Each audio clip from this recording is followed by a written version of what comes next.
हरीश श्रीवास्तव जी, आज चुनाव आयोग को एक पत्र लिखा गया और कहा गया कि चुनाव दोबारा करा दीजिए। वहां पर धांधली हुई है, लोगों को वोट डालने नहीं दिया गया। आसिम रजा भी कह रहे थे कि वहां पर मुस्लिम वोटर्स जो हैं उनको घर से निकलने नहीं दिया गया, लाठीचार्ज की गई। देखिए, ये तो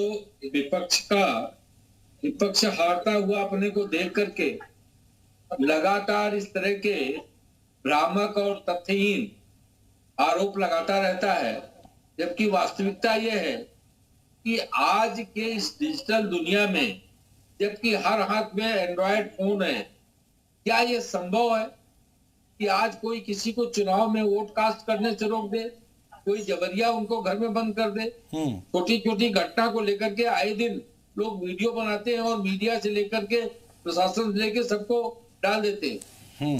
तो ये बात, इस तरह का आरोप प्रोफेसर राम गोपाल लगा रहे हैं, उसके पीछे जो कारण मुझे नजर आता है, जो मैं समझ सकता हूं, कि समाजवादी पार्टी बुरी तरह से अपने हार को लेकर के घबराई हुई है। इसीलिए आप देखिए कि जो मैनपुरी इतने लंबे टाइम, जिसको कहा जा रहा है कि नेताजी का की सीट रही, नेताजी का वहां से संबंध रहा, वहां पूरी समाजवादी पार्टी पूरे उत्तर प्रदेश की पड़ी थी उस सीट को, और पूरा सैफई कुनबा पड़ा था। जबकि चुनाव तो 3 सीटों पर हो रहे थे, एक वहां अपना दर्शन जरूर दिए रामपुर में, लेकिन वो भी एक दिखाने मात्र को था। बाकी तो पूरी की पूरी समाजवादी पार्टी मैनपुरी में केवल जमा थी। तो अगर समाजवादी पार्टी की यही लोकप्रियता थी, हाँ, तो अखिलेश यादव जी को कहना चाहिए था कि मैं घर पे बैठ करके चुनाव जीत के दिखाऊंगा। अब तक तो किसी उपचुनाव में भी नहीं जाते थे। ठीक है, कपिल श्रीवास्तव जी जवाब दीजिए। बड़ी बातें यहाँ पर हरीश श्रीवास्तव जी कह रहे हैं।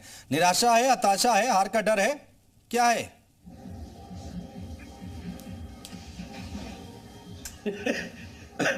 अनुज भाई बड़ी बातें नहीं, बहुत छोटी बातें कह रहे हैं। लोकतंत्र लुट रहा है और आप कह रहे भैया चिल्लाओ मत, लाठी फटकी जा रही है, जो पहुंच गया उसको पीट के भगाया जा रहा है। चारों ओर से पुलिस घेराबंदी की हुई है और आप कैमरा खोज रहे हैं कि कौन मोबाइल से फोटो बनाएगा। वाह भाई, जेल के अंदर आप फोटो बनवाएंगे क्या? गजब का साक्ष्य प्रस्तुत कर रहे हैं। अरे उल्टा चोर और सीधी में गाय।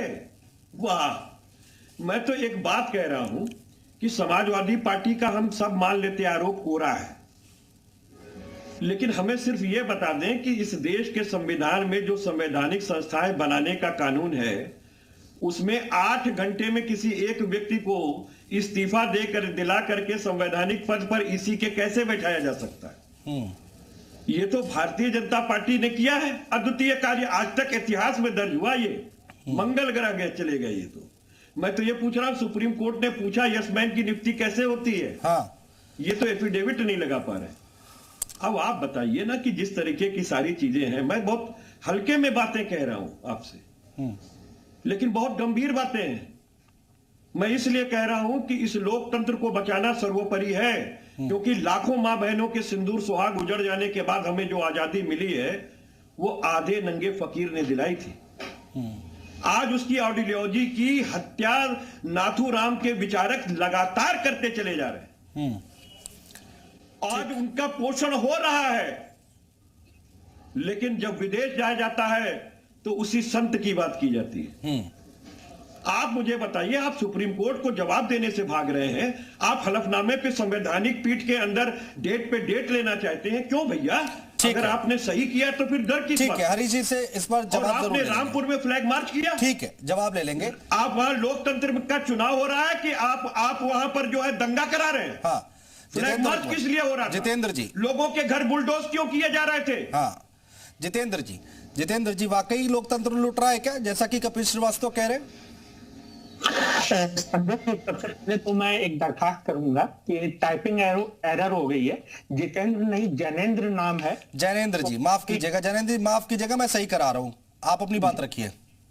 जी नहीं, लोकतंत्र की हत्या नहीं हो रही है। जब हार सामने दिखती है समाजवादी पार्टी को, तो वो हमेशा कभी ईवीएम पर, कभी संवैधानिक संस्थाओं पर, कभी पुलिस प्रशासन पर, कभी डीएम पर वो आरोप लगाती आ रही है। आप मुझे बताइए, रामपुर में जहां पे ये बता रहे हैं कि चुनाव जो वोटिंग परसेंटेज है वो बहुत कम हुआ, आप बताइए 1993 में रामपुर में केवल 30% मतदान हुआ था और आजम खान जी जीते थे। क्या तब भी दोबारा चुनाव हुए थे? क्या आजम खान जी ने मांग की थी उस समय कि कम मतदान हुआ है और दोबारा से चुनाव करवाए जाए जिससे कि मैं दोबारा से जीत के आऊं? नहीं। क्रिकेट सरवर है।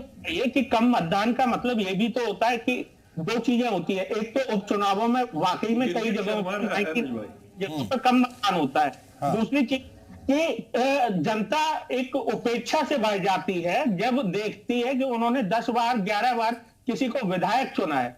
आप मैनपुरी में देखिए, वहां पे कोई कार्य नहीं हुआ और नेताजी के जाने के बाद तो वहां पे और थोड़ा सा लोगों को लगा तो 2-3% वहां पे कम मतदान हुआ। हरीश श्रीवास्तव जी, आज चुनाव आयोग को एक पत्र लिखा गया और कहा गया कि चुनाव दोबारा करा दीजिए। वहां पर धांधली हुई है, लोगों को वोट डालने नहीं दिया गया। आसिम रजा भी कह रहे थे कि वहां पर मुस्लिम वोटर्स जो हैं उनको घर से निकलने नहीं दिया गया, लाठीचार्ज की गई। देखिए, ये तो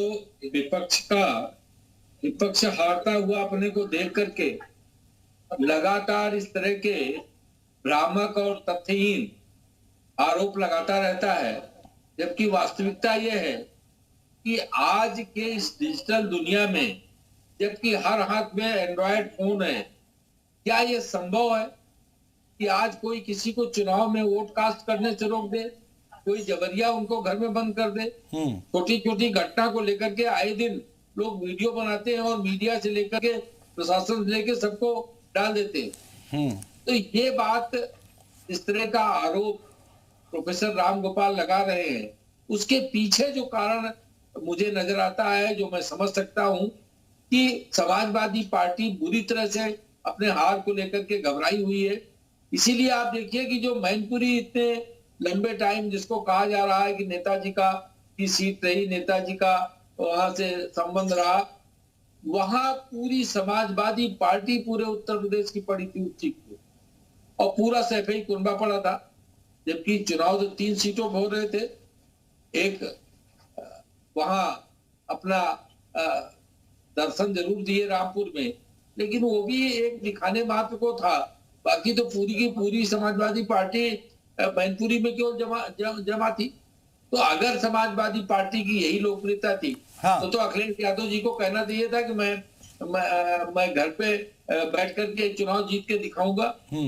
अब तक तो किसी उपचुनाव में भी नहीं जाते थे। ठीक है, कपिल श्रीवास्तव जी जवाब दीजिए। बड़ी बातें यहाँ पर हरीश श्रीवास्तव जी कह रहे हैं।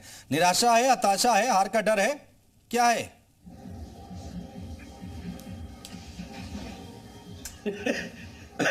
अनुज भाई, बड़ी बातें नहीं, बहुत छोटी बातें कह रहे हैं।